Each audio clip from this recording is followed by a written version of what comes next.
Nu, pasako. Ką veikia čia? Nu, perduok visiems linkėjimus, papasako, kas čia vyksta dabar. Važiavam su Deiviu, ieškom mergų, bet niekur nėra. Nėra mergų, vien vernaja. Vien vernaja, čia viena kažkokia. Žiūrėk, porą pasimaižė.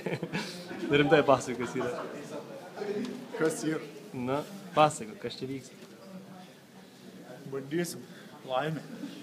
Egis dabar atvažiavo į Indianą, atvažiavom ir bandysim laimę UFC tryouts, gal pateksim į UFC.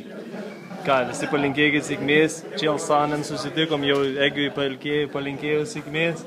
Dabar bus pirmas, kas čia vyks, papasakau dabar. Visų pirma, dabar esi, visų pirma imtynės praeis. Boksuosim truputį. Balsuos. Sunkiausia bus dalis interviu. Egis sakė, gali nubėgti ten 10 kilometrų, gali nubėgti, gali 1000 atsispaudimų, bet sunkiausia dalis bus interviu klausimai. Nieko, vakar treniravomės visą naktį, kaip nors. Tai va, žiūrėsim, ką, visus perduok linkėjimus visiems, kam nori. Noriu perduoti, žinai kam, Donciai žinos, perspektyviausias Lietuvos kovotojas. Jisai žino, jis prašė, kad aš perduočiau. Jo, gerai. Sakė, jei ne aš, tai jisai. Jau kas čia toks yra? Jisai žino. Žino, okei. Žino. Tai va, visi va čia, visi konkurentai. Kažkoks vienas su ausim geras. Čia treniruojasi. Tai va, bandysim papult.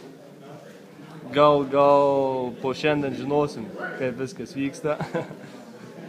Egris reprezentina Flovas Maikė. Graži Maikė, iš kur gyvai? Pasakyčiau, kas padarė, bet nenoriu. Užtat stoviu šonu.